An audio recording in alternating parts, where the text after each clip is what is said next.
Hi everyone, I'm Swathi from Indiahikes and you're watching Trek with Swathi. In today's video, I'm addressing a question that's probably among the most asked questions at Indiahikes for the past 16 years. In fact, I don't know why we don't already have a video on it. It is about how to choose a backpack. So in this video, I'm going to help you understand what to look for in a backpack and also what not to look for in a backpack when you're buying one. So I'm going to try and keep it short and simple, so stick with me to the end and you'll know exactly what kind of a backpack to get.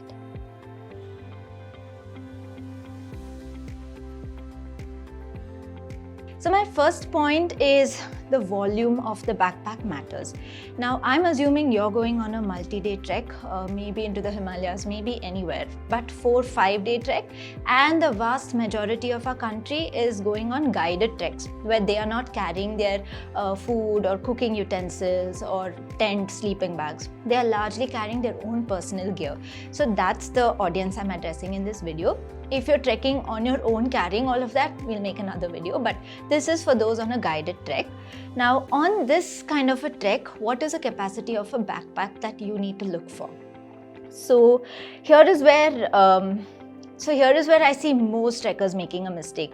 All of them go for 60, 70, 80 liter backpacks thinking baad mein maybe I will use it, but that never happens and it never works. What you need is an ideal volume, which is around 50 to 55 liters of volume. In that, if you ask me, I would go for 55 liters, which is what you're seeing in front of me. Most of these backpacks are 50 to 55 liters. There's a reason I'm suggesting this volume. It fits exactly what you need for a 4, 5, 6 day, even a 10-day trek if you're carrying only your gear, if you're not carrying anything else. A 55 liter backpack suffices. In fact, in 2019, we went to Gidara Bugyal, 5 of us on our own, carrying tent, sleeping bag, khana, cooking material, everything, and we use the same size of a backpack. So if you're a good backpacker, you can actually fit everything inside. So I would suggest going for a capacity of 50 to 55 liters, not more than that. So that covers the capacity of your backpack. That brings me to my second point. Now, one of the most important things in a backpack is that you should not feel your backpack on your back. It should feel like an extension of your back. You should not feel the weight of it as you're climbing up, climbing down, no matter where you are. It should be a part of your body. And the main thing that helps this in any backpack is the frame that it has. Now, most backpacks come either with an internal frame or an external frame. What is this frame? If you see the back of a backpack, every backpack has a metal rod. Some backpacks have just one metal rod running through the middle. Some of them have two, which are parallel shaped like this. Or this one here has an hourglass shaped rod at the back. Now, this matters a lot because this is essentially the spine of the backpack itself. So the spine of the backpack has to come kind of align with your spine so that they both kind of attach to each other and sit comfortably against each other. So what the frame also does is that it holds the shape of the backpack. Very frankly, these are very basic things that come in almost all backpacks these days. I would prefer a backpack with 2 rods versus 1 rod because it kind of distributes the weight equally. So you could go for something like that. But almost any backpack that you see, either it is internally there or externally there. So this is something that you need to look for in a backpack, and it's the hallmark of a good backpack. The next thing to look out for is the padding and also ventilation. Now, where do you need padding the most? So if you know to wear a backpack properly, you know that most of the weight comes on your hips. So the hip belt needs a lot of padding because that is what is going to sit on your hips. The second thing that you need good padding in is your shoulder straps. And third thing is your back. So there are 3 areas where the backpack is touching you, and you need good padding and good cushioning in those areas. So that's one thing to keep in mind. Second is the ventilation. Most of them have a mesh kind of material which actually allows air to flow through. So it's not sticking to your back and there's enough ventilation. So even if your back gets sweaty, it has room to actually dry up. The next point I would like to talk about is your compartments in the backpack itself. So here what I want to tell you is many people get carried away with a lot of frilly things like there is a front loader, there is a bottom loader. All those actually don't matter. What you need is a few good main compartments in your backpack. I want to tell you, so one main cylindrical chamber is important in your backpack. If you have access to it at the top and sometimes at the bottom, all four of these kind of have access at the bottom as well. This also doubles up as a space where you can keep your chappal or you can keep your sleeping bag, because there is a divider inside which doesn't allow the top things to meet the bottom things. You can take out the divider if you want, which extends the chamber itself.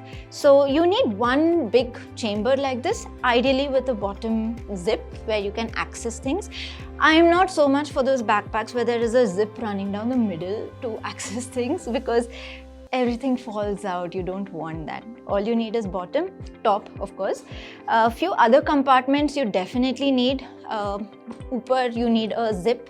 This flap is like the most used flap in any backpack. So you want to take out your cap, you can keep it over here. Your sunglasses, you keep it over here.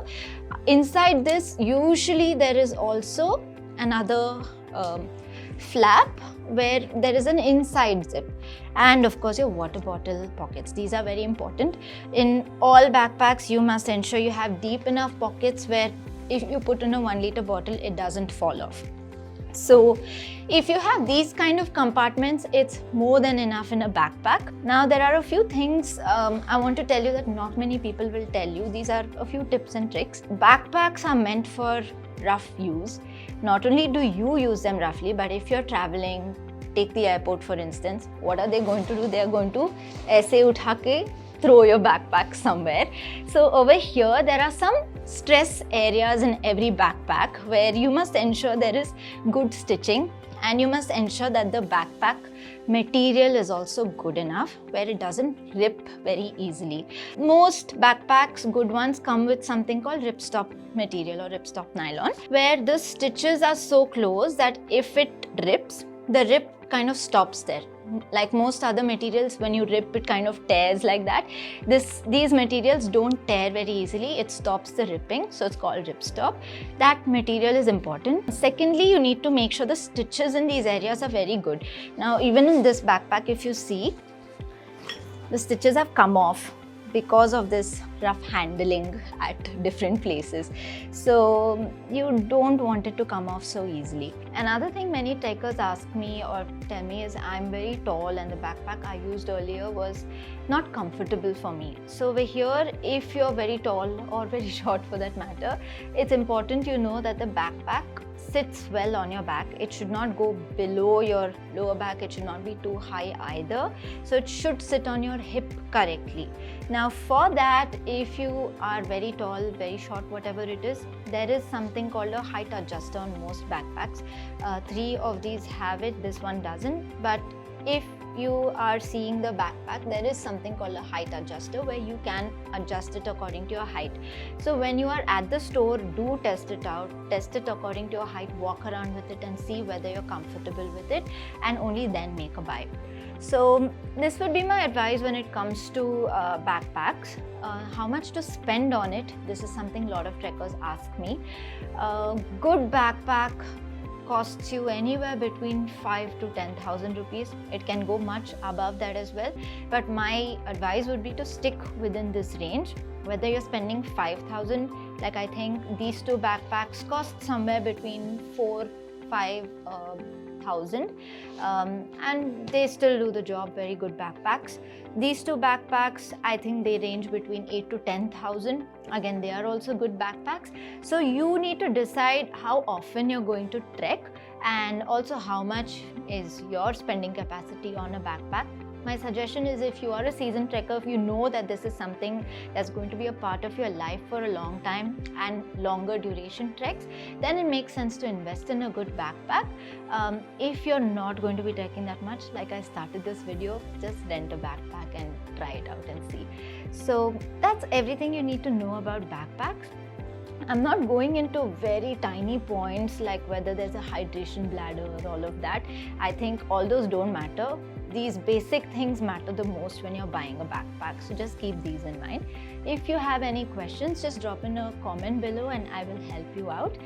If you need help with anything else or you would like me to cover any other topics, just write to me on tws@indiahikes.com. I'll get back to you. We have shorter versions of all of these videos in small clips on our Instagram and our YouTube shorts. So make sure you follow us on social media so that you are up to date with any new content we are bringing out. Because at Indiahikes, we're always talking about the trekking world. We're celebrating treks, we're bringing you trekking tips. So make sure you hit subscribe and the bell icon next to it. We'll be back with more soon. Thank you for watching. I'm Swathi from Indiahikes.